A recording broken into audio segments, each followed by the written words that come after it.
Hi, this is Noel Fletcher, host of One Step Beyond. Like the vast majority of podcasts, this show is essentially a labour of love. It does cost money to produce and host, however, but we don't run generic ads because, frankly, they suck. We don't take random sponsorship either, and we're not pushing a Patreon page for bonus content. So, if you like what you hear, please consider showing your appreciation by leaving a small donation in the tip jar. Just look for the supporter badge in the show notes of whatever app you're using, or go to supporter.acast.com/one step beyond. Yes, tipping online involves more effort than throwing a coin in the busker's hat, but that's the digital age for you. Thank you. And now, on with the show. Hey, you! And welcome to what is already episode 30 of One Step Beyond, a show that encourages you to take a step outside your comfort zone and enrich your life. This episode, we're returning to one of the short travel stories I wrote about my round-the-world 10.5-month backpacking trip with then wife and then 11-year-old son back in 2016. It hadn't initially been my intention to read these stories on this show, but I've gotten positive feedback every time I've done so, and there appear to be a few more where the first ones came from, and besides, it's time for us to talk about this type of travel again, because the world does appear to be slowly, cautiously, tentatively opening back up. I have travelled internationally already in 2021. Admittedly, the trip was only from my one homeland, the USA, to my original homeland, the UK. But hey, any journey feels like a big deal these days, and so I'm happy to report I made it there and back in one piece. It was wonderful to see some friends and explore some new terrain in the process, and the travel itself was not desperately complicated. I even had a row to myself on both transatlantic flights. Man, does that make a difference. And with being vaccinated, and with a decent majority of fellow Brits and Americans also being vaccinated, I felt quite safe undertaking the journey. That doesn't mean I can travel to some of the far-flung destinations I would like to this year, but my living and working situation doesn't currently allow me to jump off at a moment's notice anyway. The round-the-world trip in 2016 involved years of planning and a certain amount of career and accompanying financial sacrifice, all of which was repaid, as far as I was concerned, in spades by the experiences we had along the way, especially as I finally got to visit continents I had never yet stepped foot on, despite being, and man, I hate to admit it, but actually life is really good fun at this age, I assure you, 50 at the time. And so, as some of us do consider commencing travel to new destinations, there's something I'd like us all to consider. We often plan our trips, I believe, with great expectations in mind. We expect to have some kind of epiphany in a single place, in a single moment, a kind of earth-shattering visual experience, what they once called a Kodak moment, but you might now consider as a potential Instagram post gone viral. Now, there is some credence to this thought process because there are certain sites in the world that do genuinely stop you in your tracks. For me, the one that comes most readily to mind is right here in America, and it's the Grand Canyon. For all that I'd seen my share of pictures and read my share of raves, nothing could prepare me for my first glimpse of the canyon while driving through the national park there, trying to find our campground back in 2012. The canyon exposed itself through a gap in the roads, conveniently as the sun was dipping, and it was truly jaw-dropping, the single most psychedelic experience of my life. There are some man-made objects that can induce similar awe. The Eiffel Tower has that effect on people. Like the first time you actually find yourself looking up at it from close by on the streets of Paris, you really are like, what the? And one that combines nature and man is Sigiriya in Sri Lanka, which conveniently popped up on my Microsoft Surface login page this very morning, I promise you, prompting me to say, I know that absurdity.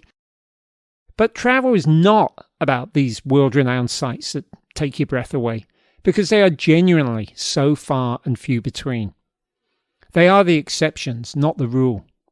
The joy of travel is largely to be found in the sum of its parts, and those parts are very often the almost humdrum elements that make up a single day.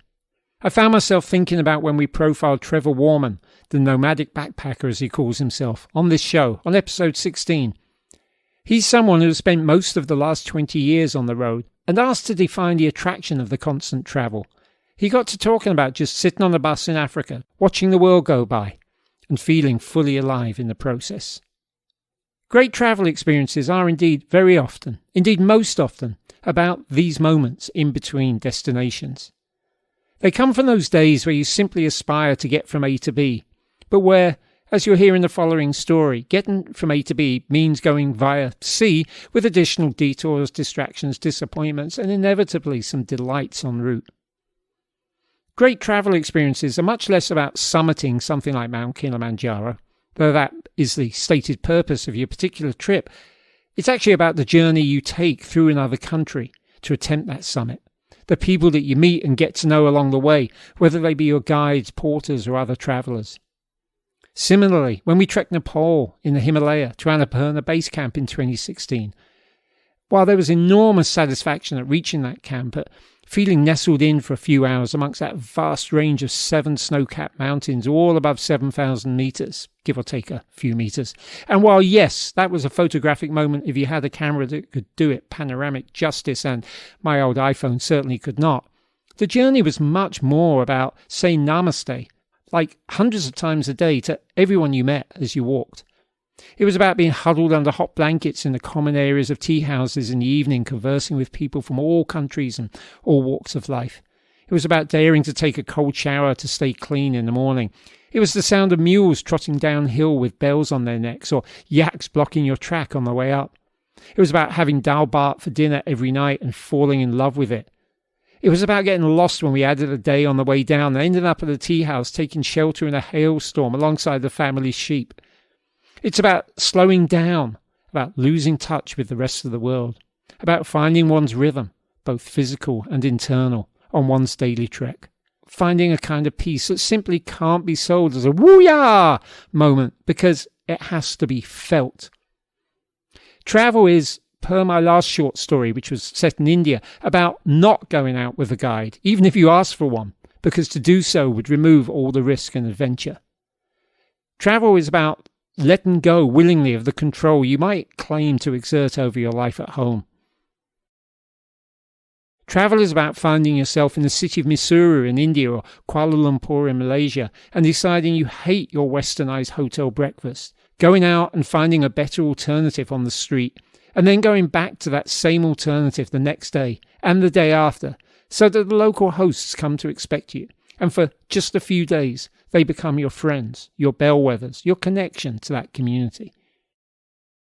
Fulfilling travel is about the sense that you've immersed yourself in a different culture.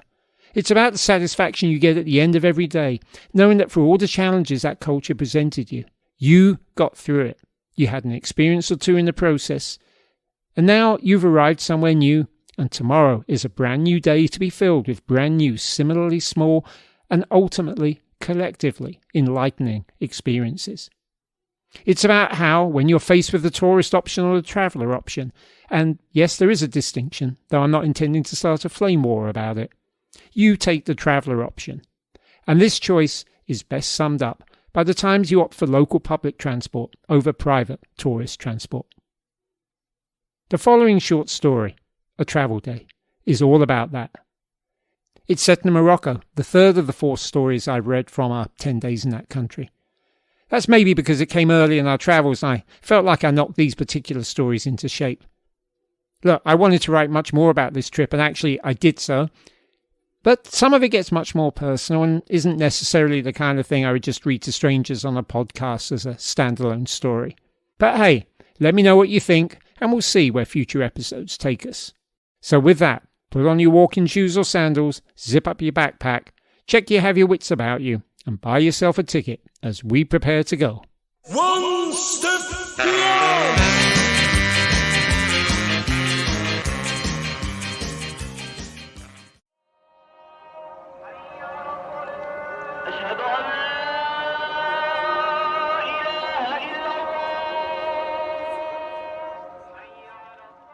We're up early.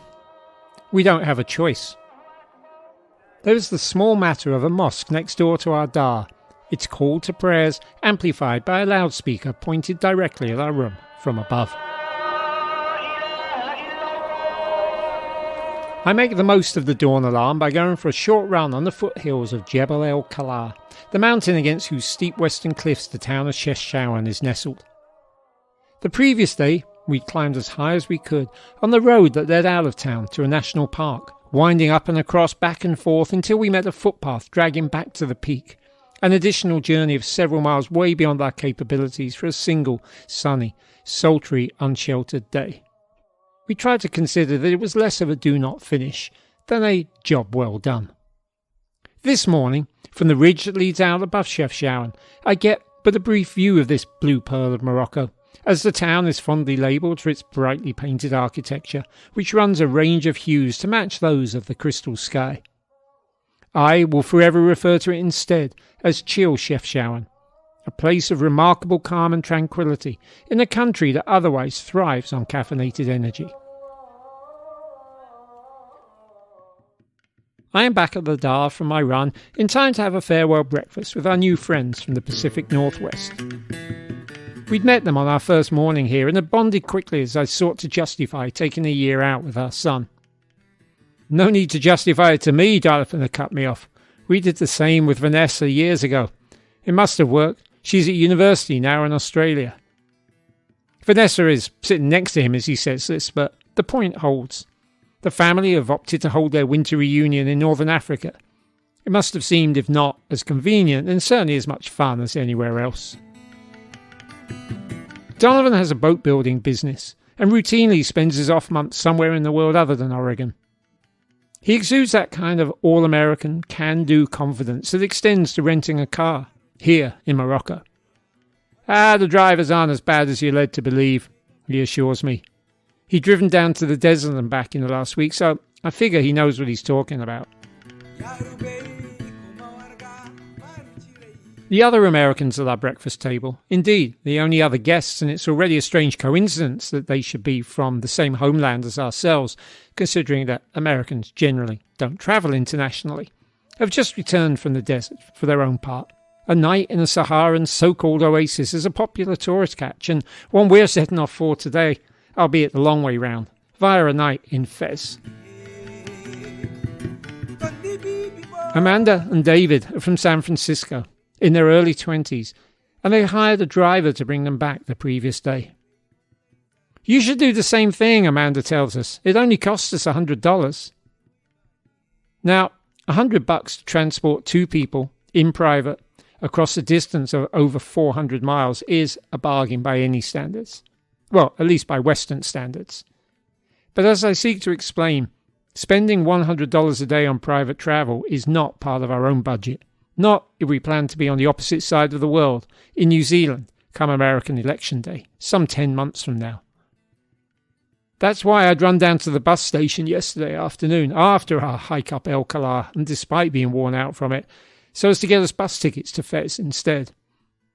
Except that they were sold out already, today being a Sunday and Chefchaouen being a midway point from Tangier, so we're headed to Fez via the transport hub of Sidi Kassem instead. The conversation shifts to the carpet our new San Franciscan, I guess their friends, bought on their travels. That too cost about $100. Another bargain, as far as they're concerned. It's worth so much more than that, says Amanda. They told us we could sell it for a vast profit in the States. Donovan and myself, and our wives too, I believe, offer a look in response which communicates what any spoken words may not. Every guidebook warns against falling for the promise of a bargain amongst the eager carpet sellers of North Africa, that the assurance of profitable resale value is a false one, that at best you're buying an expensive souvenir. Well, we love our carpet, says Amanda, in response to our cynical and silent expressions, and that is good enough. When it's just you and your partner and your disposable income, and you're young, then being a tourist and spending accordingly is one of the greatest luxuries in the world. One that you may only know you ever had once you swap out that disposable income for kids. Enjoy it while it lasts.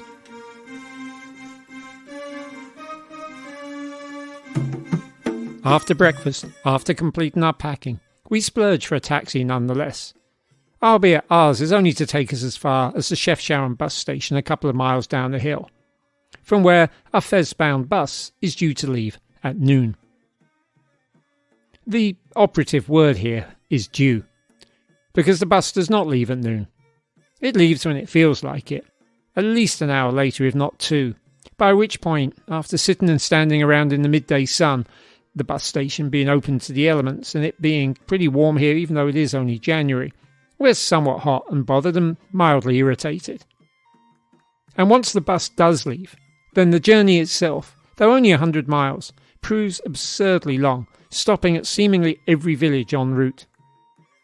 I pass the time studying the girls who board at the outskirts of Chefchaouen and sit in the aisle seats in front of me. They're clothed in not quite regulatory, but best wear them all the same headscarves and long tops that cover their arms. But they complement these traditional requirements with fashionable jeans. They flash cheap bling on their wrists and fingers, and they sport lurid covers to the cell phones upon which they fixate their own undivided attention, updating their Facebook feeds and instant messaging like their lives depend upon it. The bus takes a short break at a cafe in another medium-sized town, and though I'm not looking to eat, I go on in, while away the time with the menfolk inside, watching English football. It's second-tier stuff, but that's still better than the Moroccans can watch in local stadia, and there are dozens of men, and only men, all sitting in rapt silence. Though that may be the effects of the widespread cannabis use in cafes as much as the excitement of the game at hand. When I re-emerge, I see our driver chasing off an incoherent and clearly aggressive young man with a couple of near-contact kicks and punches. Not quite fierce enough to constitute bodily harm, but sufficiently bold as to get the message across. The youth disappears from sight. Somewhat disarmed, I reboard the bus.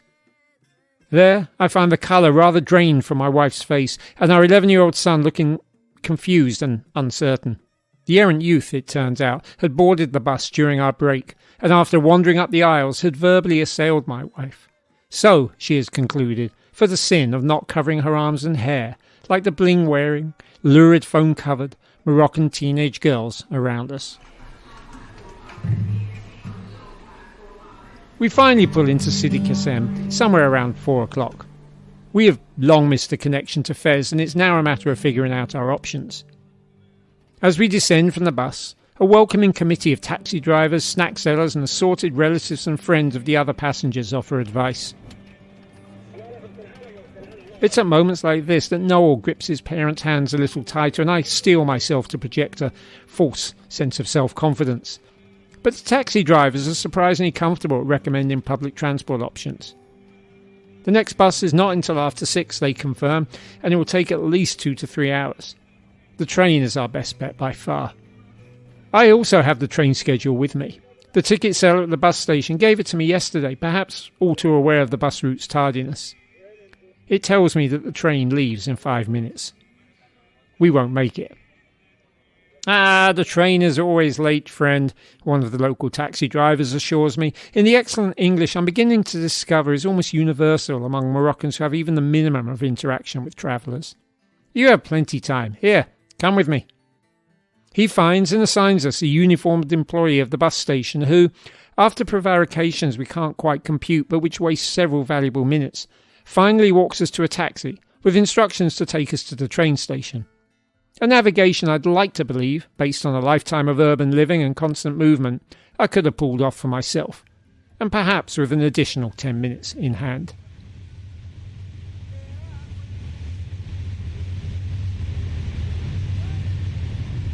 Sure enough, we reach the train station, on the other side of the otherwise dull and uninspiring Sidi Kassem, at the same time as the train to Fez comes rattling down the tracks. We rush to the ticket office, and I open my mouth to ask for 3 tickets to Fez. At which a young man dashes in from behind us, throws cash at the ticket clerk in front of us, shouts his destination, grabs the ticket in return, runs to the platform, and boards the train ahead of us. My 17-year-old self, no slouch at such last-minute antics, would have been impressed. My 50-something self is annoyed, but doesn't say anything. Once the youth is gone, the ticket clerk works as fast as he can with our Moroccan currency, hands us 3 one-way tickets and shouts to the ticket collector on the platform to hold the train. The ticket collector in turn shouts to the guard to hold the train while we run to the platform, and the guard on the train closes the door before we can board, and the train departs without us, seemingly more intent on making up on its late status than allowing 3 more paid customers to embark. The ticket collector says several words in Moroccan, none of which I presume to be praising Allah for his mercy. Damn, I say, trusting that this particular word is universal. When is the next train to Fez? He points to an electronic board hanging above the platform. 7 o'clock, he responds, frowning. It is now 4:30. We can't wait that long, I say. I have to figure something else out. No problem, he says. Go to the ticket office. We'll refund you. And the ticket seller does just that, without question and without delay. For all that the train is running late, and for all that it still decided to leave without us, the Moroccan transport system does at least allow for an instant refund. Outside the station, we find the same taxi driver that deposited us there 5 minutes earlier, and we have him take us back, more or less, where we came from. The Grand Taxi Rank, near the bus station.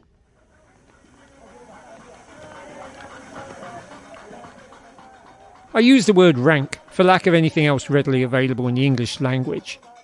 It's a road, with a number of beat-up, mostly Mercedes, station wagons, and a number of males talking to a number of potential passengers of both genders and all ages, directing them to various vehicles for various agreed prices. I have the cost of the Grand Taxi in my pocket, alongside the train and bus schedule. The ticket seller in Chef Sharon obviously wanted to ensure I knew my options. Of course, the price he wrote down bears little resemblance to the one I'm quoted here on the streets. It is, in fact, approximately half as much. When I try to point this out that I'm sure they're overcharging me, the taxi handlers suddenly forget the mastery of English they demonstrated just a few seconds earlier, and focus on other, more willing passengers. With no bus or train to Fez for hours, and a Riyadh at the other end that expected us to check in by now, we have no choice but to meet their price. The difference, by the way, is a pittance. I'm haggling out of a sense of duty. The word grand in Grand Taxi is similarly up for clarification. It refers not to level of comfort, but purely to a vehicle's size. This, however, is also something of a misnomer, as even a Mercedes station wagon is still designed for just 5 people, a driver and 4 passengers. Naturally, 6 passengers are crammed into the car that soon departs for Fez. I share the front seat with the grinning teenage son of a conservatively clad woman who sits in back, her daughter on one side of her, and a grimacing wife of my own, Noel in her lap, on the other. Personally, I'm unfazed. For one thing, I've expected journeys like this on our travels. For another, I did my own share of car cramming in South London in my teens after the pubs had closed and the last buses had disappeared and the walk home seemed longer than made sense. Needs must and all that. I was also guilty in my youthful days, though fortunately never in a court of law, of driving at excessive speeds, for which I can only plead immaturity and stupidity, which are much the same thing. Plus a love of driving fast. That said, I'm not sure I've attempted, nor encouraged anyone else, to drive from one city to another on a single-lane highway that climbs hills and studiously avoids straight lines where a zigzag will do, at a speed of 70 miles an hour or higher, in a car containing 50% more passengers than legally allowed, the 2 in the front seat physically unable to attach their single seatbelt, presuming it was ever working in the first place. Given that our driver does not have the ignorance of youth as his excuse, I can only assume he knows what he's doing, i.e. that he drives this route often enough to know its every twist and turn. And I have to hand it to him, he completes the journey without killing us. Yes, he does appear determined to overtake every car that has the audacity to be driving in front of him, preferably on a hairpin turn while playing chicken with the oncoming truck that inevitably comes racing around the corner head on. And yes, the colour is drained from my wife's face every time I turn to look at her after one of these incidents, and no, the driver does not speak a word of English and appears to have less than any interest in accommodating my requests for information about our destination as I put in periodic cell phone calls to our English-born Riyadh host in Fez. And yet there's clearly a protocol to the man's driving technique, much of it based on the assumption that if you honk loud enough and often enough, other vehicles will bow to your right of way. and it is by this method that he makes the journey of over 60 miles, several of them in urban traffic, in under 60 minutes, delivering us at the station in Fez in one collective, slightly shaken, but otherwise intact piece. There remains just one problem, and it's one that I only ascertain upon calling our English host once more upon arrival. His insistence that we can walk from the bus station to meet him at the Bar Baloo, the blue gate that marks the historic entrance to the oldest continually inhabited Medina in the world, is challenged by my own insistence that I don't recognise the tourist landmarks he's referencing.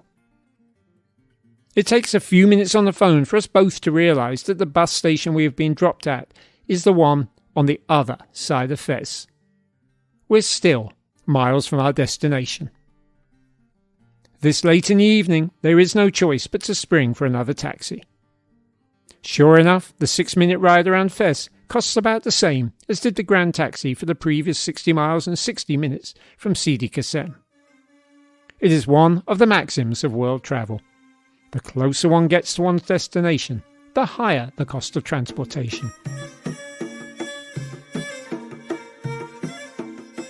Still, we have made it, and not just to any old town, but, once our host Geoffrey escorts us through the Bar Baloo, into the ancient walled city of Fez El Bali, the oldest continually inhabited Medina in the world. Founded back in the year 787, with claim inside these walls to the oldest university in the world, Fez prides itself on being Morocco's cultural capital. A city of over 1 million people, it certainly has the pedigree, and we instantly feel the weight of history upon us as we follow Geoffrey along one of the Medina's 2 main thoroughfares and then off into its warren of winding alleyways. We are not experiencing culture shock as such. We stayed within the Medinas in both Tangier and Chefchaouen, but they were small by comparison. Fez El Bali is vast, a city unto itself despite the equal hustle and bustle of the Ville Nouvelle outside its walls. And yet its thoroughfares are barely wide enough for the donkeys and nonetheless appear to be the primary mode of transportation. Fortunately, Geoffrey's riad is conveniently close to the Bar Baloo, and after we drop our bags off in our vast upstairs room, we appear to be the only guests. He makes us a cup of tea, and we make his acquaintance. Geoffrey's from Sheffield. He found himself drawn to Fez years back, began renovating buildings for other people, and soon found himself owning one. Figuring that we don't fully have time to explore the Medina's famed maze without assistance. Our bus to the desert departs from here in just 24 hours. We have him hire us a guide for tomorrow morning. And then we just have time to rush out for dinner at the Clock Cafe, conveniently close to our riad, on the Tala Kabira, the big slope. My friend Jenny from South London recommended it to me on social media. She'd visited the city a year or so ago on one of the cheap flights from the UK that makes Europeans so much more well-travelled than Americans. But she's not alone. It's in all the guidebooks. I'm not sure exactly what I expected, but after a few minutes there, looking at the menu, studying the decor and conversing with our waiter, I establish I've been here before. In Williamsburg, Brooklyn. There's probably a place just like it in your home city too. There is one subtle difference in that when I ordered the almond milk for dessert, being told that it is hot and flavoured, and presuming it will satisfy my vegan requirements where the famed local apple pie will evidently not do so, I get a steaming hot cup of cow's milk instead, flavoured with almonds. I chuckle to myself that it's right up there with the baby milk formula I bought in Malaga, thinking it was rice milk. Ah well. As the others gobble up their apple pie with great satisfaction, it does cross my mind that we could have hired a taxi driver direct from Chefchaouen. If it was $100 for our San Franciscan friends all the way from the desert, chances are I'd have negotiated the fare for considerably less than $50. That would still have been more than... Alright, let's add them up. 1, 2, 3... 4 small taxis, 1 grand taxi and 1 bus fare for the day, times 3 of course for the bus fare, but not by much. It would have been more comfortable, more punctual, and as sole passengers we might even have been allowed to insist our driver didn't play chicken with oncoming trucks. We could have done that. But hey, we'd have missed out on all the fun. And besides, Noel seems unaffected in the extreme. The next day he updates his journal as part of his daily work routine. His entry for this Sunday consists of the following in totality. 1. Took bus to City Kasime. 2. Took grand taxi to Fez from there. 3. Ate great food. Apple pie. 4. Sleep at hotel. It was just a travel day.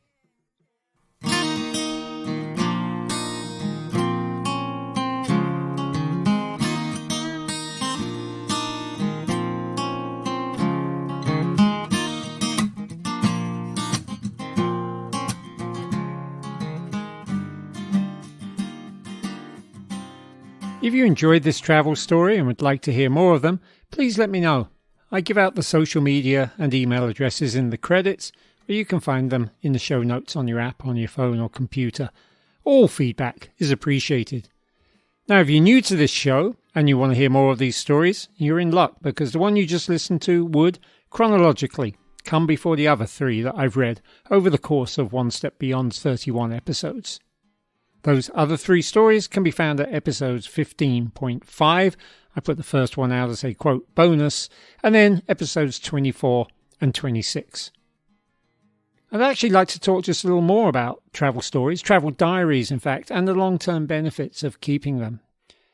For my part, on that round-the-world trip, I largely just kept notes. I'd write furiously in an exercise book when the whim took me, sometimes composing entire short stories or diary entries on long bus rides or on evenings where we were staying put for a day or 2 and we had time, and sometimes just jotting down memories from the last few days, maybe snippets of conversations I wanted to remember verbatim, such as the pearls of wisdom from Suresh at Honey Valley in Karnataka in India, as quoted on You Do Not Need a Guide. That was the last short story, episode 26.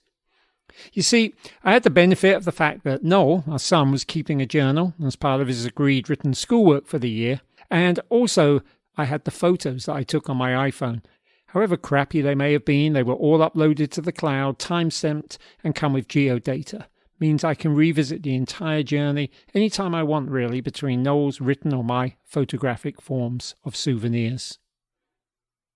That unlimited capacity for photos was absolutely not an option going back really only a few years. Indeed, many of us, I speak for my generation and those before me, grew up without cameras entirely. And that's why I'm so grateful that my mother kept detailed diaries of almost every international journey she ever went on. And as you're about to hear, there were many. I'm grateful that she then had the wisdom to type them all up, either immediately upon return or otherwise down the years, that they were then stored in one clearly labelled folder, kind of marked for posterity, and that a family friend scanned many of them a few years back. You see, my mother has dementia now, and as with, I would imagine, almost anyone who suffers from this cruel illness and was in a care home during the pandemic, her loss of memory worsened over the last year plus. She didn't leave the thankfully safe and secure surroundings of her care home for at least 13 months. And when she did, unfortunately, it was for the first of 3 trips to hospital, the latter of which necessitated a 2-week stay to stave off a potential escalation of shingles into an attack of encephalitis, which is a debilitating brain disease. It was when she got hospitalized for the 2-week period that I rushed over to the UK, ahead of an intended trip the following week anyway, and I stayed through her hospital stays, remaining week, and the 2 weeks of enforced precautionary quarantine back at a care home.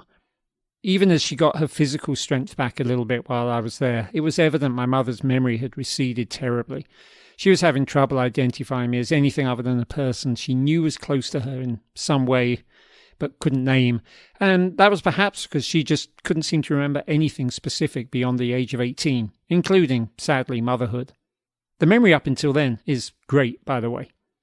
So, I knew she'd written these diaries, and I brought some of them into the care home so we could read through them together. The one I honed in on was maybe the most special journey for her of all.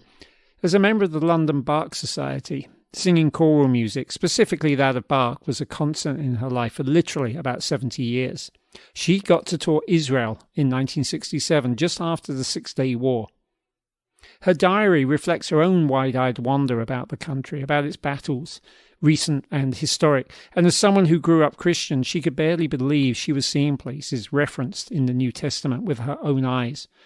And I believe it set her off on a long fascination with the history of the Middle East and a personal obsession of hers with ancient architecture, what others might more cynically refer to as ruins. Other than another tour with her choir, this time of the United States in 1971, and a visit to Pakistan with a family friend, I believe that was in the 1980s. They had a host there, and my mother jumped at the opportunity. Other than those, she didn't really travel much outside of Europe, if at all, as far as I know, until she took early retirement from being a state school teacher in her 50s, upon which she and a friend from the choir, who shared a fascination with travel and was able to apply some of it to her own work, began ticking off an amazing list of countries. My mother's diaries include trips to Syria, that was as recently as 2005, Iran, which she visited for a total eclipse of the sun, many visits to Egypt, which she fell in love with, including one that detoured into Nubia, plus Jordan, Uzbekistan, Russia, even China. I know that she also went to Morocco, Tunisia and Turkey, although I'm not certain there are diaries. And I know she really wanted to go to Libya. She bought the guidebooks. I think there may even have been a trip actually booked and even paid for, but things got just too rough in the last years of Gaddafi and the trip was cancelled. Then there are her many, many journeys to the United States, because for a while in the late 1980s, both her sons were living there, after which my brother moved to Mexico, so she added that country to her list. It breaks my heart that she doesn't remember these journeys, but 2 key points. Because she wrote them down, she has left a memory for other people, like myself. And also, all is not lost.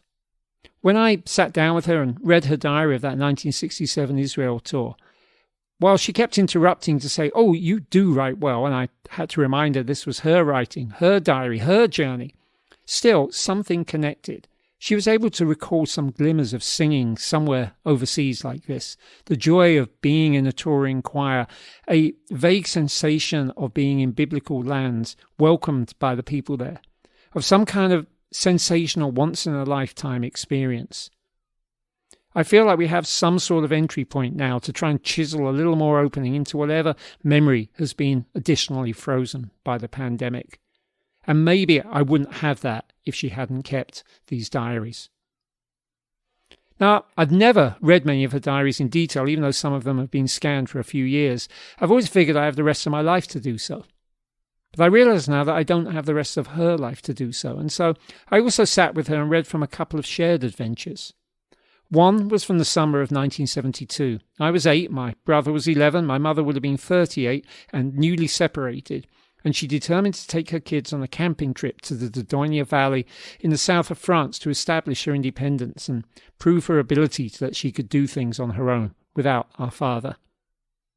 I have really vivid memories of this trip. I'm blessed, I think, with an amazing memory for detail, and it almost brought me tears of joy to unearth this diary after literally 49 years and find that my memories were accurate. What I recalled, and just one example about falling in a lake, just the kind of thing you remember from when you're 8 years old, it's in there. It's exactly as I remember it. On a totally different note, my mother also typed up diaries of visits to see me in New York City, Christmas 1990 and Christmas 91. And we went through the one from 1990, partly together, and then I finished that one off on my own. It was an especially mad period of her life, and her trip recounts that. We booked her into a hotel predominantly used by backpackers and local waifs and strays. That was largely because, believe it or not, there were no other affordable hotels south of Midtown in those days. I mean, Manhattan was not a desirable place to visit in 1990. Now, it so happened that I was moving into my first ever New York apartment that Christmas. It was coincidental, wasn't planned for her trip. And it was actually the first apartment I ever had my name on the lease for in any country. And I took it with my then girlfriend and future wife for 20 plus years and mother of my 2 children. And that would be Posey, the same wife cited in the story you just heard. By coincidence, my friend Jenny, who was also name-checked in this episode's travel story, was in New York City for part of the time on her own adventures. It was just a crazy whirlwind of activity that involved several 20-hour days, me sanding the floors of my apartment, a journey I took to Pennsylvania for a TV shoot just before Christmas, and a Christmas day that involved 2 locations in New Jersey for celebrations, followed by my regular club night at the Limelight in New York City. Yes, we stay open for Christmas Day in New York. We don't close for nothing. For which my mother baked 200, yes, honestly, 200, it's in the diary, mince pies in our tiny new railroad kitchen for a Christmas party we were hosting for fellow expats in the VIP room. I was so glad to be reminded of all these details, because for me that period's just like one mad haze of 20-something activity. Again, sadly, I don't think she recalled anything about this journey when I read it back to her, but I'm so grateful to have that souvenir, and I'm going to take my time reading her other diaries, perhaps even knocking them into shape as I do. And that brings me to another point. My mother's often said to me, "My diaries will be worth a fortune, you know." Unfortunately, they won't. They're diaries, not memoirs, not travel books. There is a difference. You know, I don't presume to be the best writer on the planet, but I do know enough about that difference to know that if you want to tell a travel story, you have to at least try and make it universal. You need to, in short, make it into a short story. It can be clinically factual, or it can take a little poetic license. You can put yourself at the heart of it, or you can make yourself just a voyeur.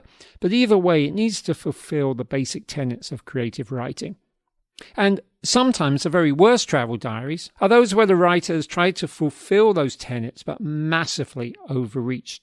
If you want to hear a truly terrible example of this, as read by the author who knows what a terrible example it is, I totally recommend you listen to Season 2, Episode 13 of Dimed Out, entitled Reading from My Travel Memoir, in which the now fully expat Brit Malcolm Foster rediscovers the book he tried writing about his first trip to the States, but abandoned 5 years back, and I would say for good reason.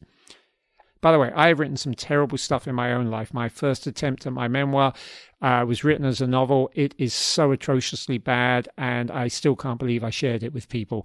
I will never be able to get that privacy back. Anyway, bravely, he reads, this being Malcolm, from the first 2 chapters which describe in excruciating detail his arrival in New York City for the first time. His own podcast description uses phrases like cringeworthy thoughts, overly descriptive writing, anxiety, catastrophizing, the facing of demons, and even a little bit of poignant insight. And that is true. There is some. Malcolm's actually reading this for the first time in 5 years. It's like me reading my mother's diaries, just sort of knowing they're there and not having looked at them down the years. And he accompanies the actual memoir reading with real-time embarrassment and apologies, and no shortage of the expression, "oh my days," something that I'd noticed has caught on in recent years and which I need someone to explain to me the origins of. Now, frankly, the entire opening chapter could have been summed up in 2 sentences, but I laughed not at, I promise you, but with Malcolm as hard as I have on any podcast in recent times. The rest of his Dimed Out podcast has nothing to do with travel, and he apologizes if this was your entry point. But you know what? It was my entry point and no apology needed. The story was apology enough. Go listen.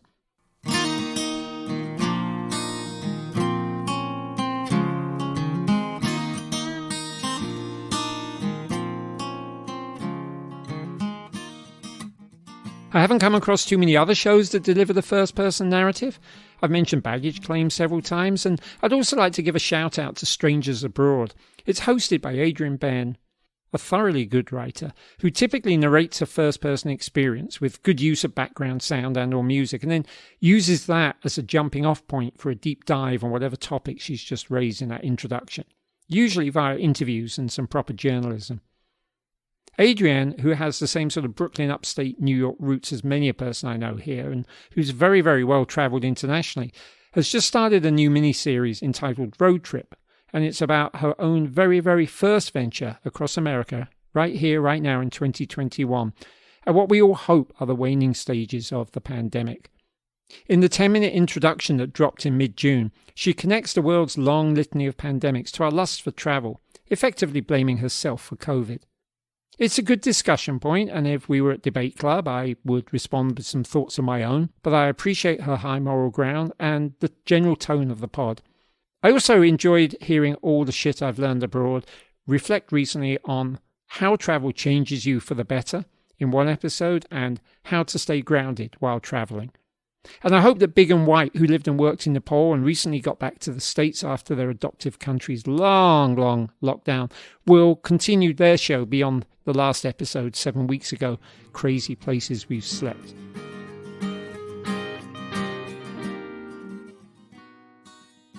A couple of quick updates on our previous guests and my own activities.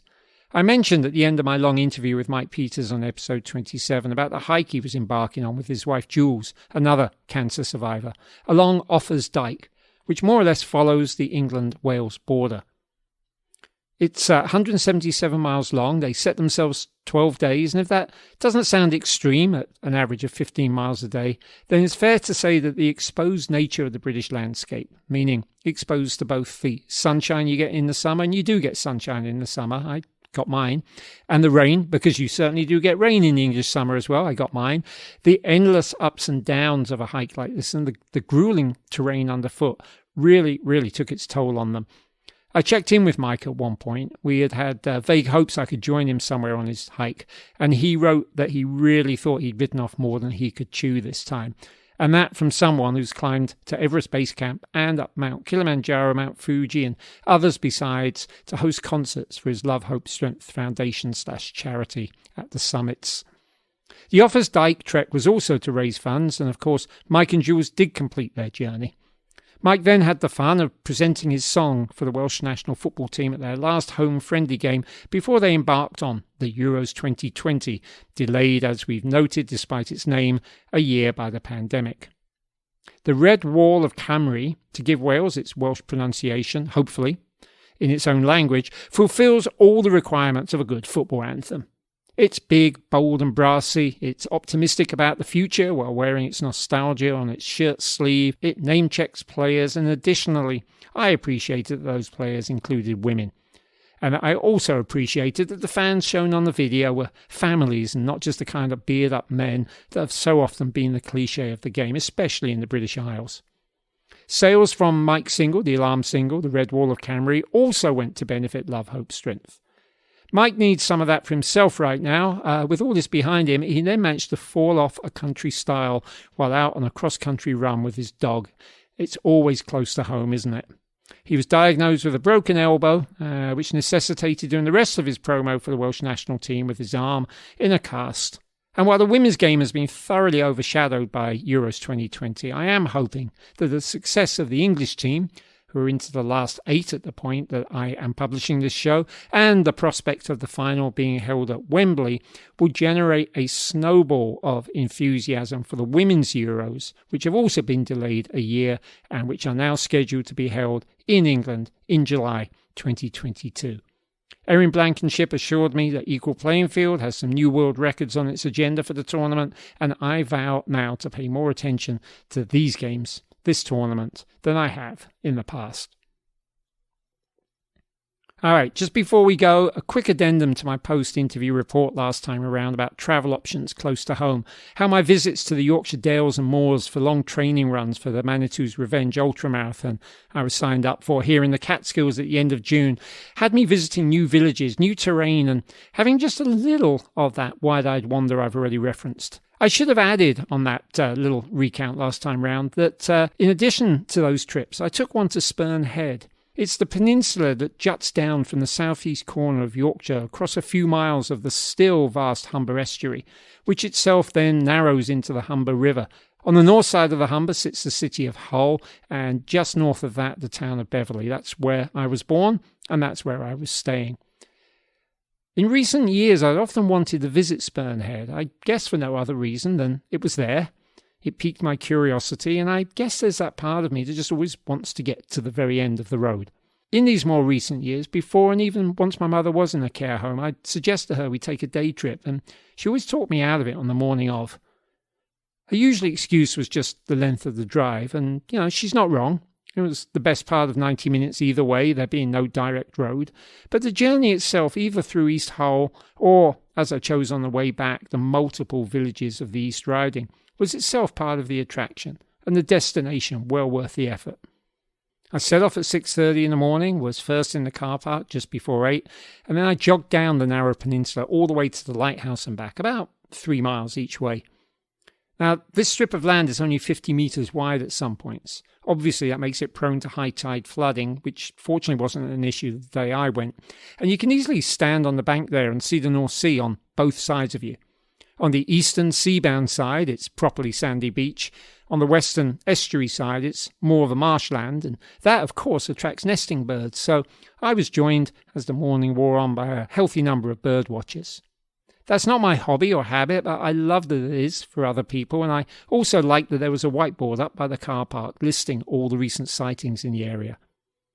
I also loved or appreciated that I quickly realised my shoes would be a hindrance on this run, so I took them off early, put them by a marker, and I jogged barefoot on the beach most of the way. At the very, very southern tip, the peninsula expands into a wider circle. To be honest, from above, Spurn Head looks much the shape of its near namesake, a sperm. Just beyond the lighthouse, at the end of the head, I was surprised to find a community. I mean, like a living community with houses. All the more so as there's no actual road down there, only a path just wide enough for golf carts. It all made a lot more sense once I realised it was a lifeboat community. It was a reminder that the work of our first responders takes many shapes and forms and can involve a very isolated lifestyle.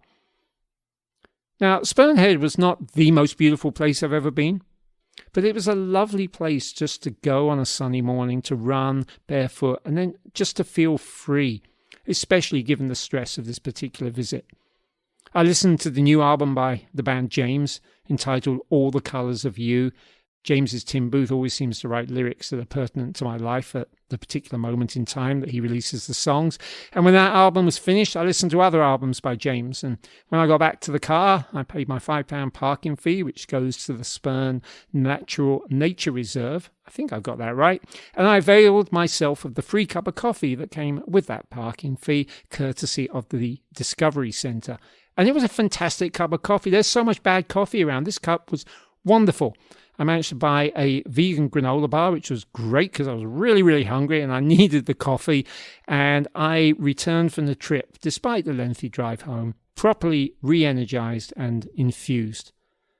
Is there a moral to all of this? Well, maybe. Just that it's important to take time out for yourself and to scratch those itches you feel, however inconsequential they may seem in the bigger scheme of things. As for Manitous, well, I did not post a do not finish, so yes, if you figured out that double negative, I completed it. But I will save the details for next time. Thanks so much for listening along. Until the next show, stay safe, stay positive in all the right senses of that word, and be happy.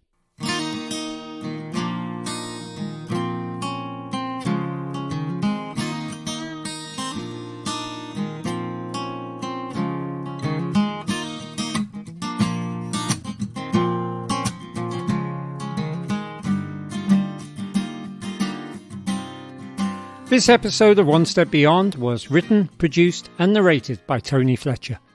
The incidental music you hear now is by Noel Fletcher. The incidental music in the story A Travel Day is from the Free Music Archive used under the Creative Commons license, with exact credits and links to the full tracks in the show notes. Except for the sound of the call to prayer at the beginning of the story, which I recorded in Chefchaouen on January 22nd, 2016. The theme music is One Step Beyond by Madness, used with permission, and the logo is by Mark Lerner. If you like, dislike, or just want to offer suggestions or feedback for this show, please do either email onestepbeyond@ijamming.net or find us on social media. Links are all provided in the show notes. If you can find time for a rating or a review on the app that you're using, it does help the show get greater distribution. And if you are listening online or on the radio, a reminder that you can subscribe/follow on just about every podcast platform known to man.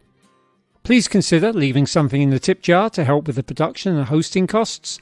Look for the supporter badge in the show notes on your app or visit supporter.acast.com/onestepbeyond.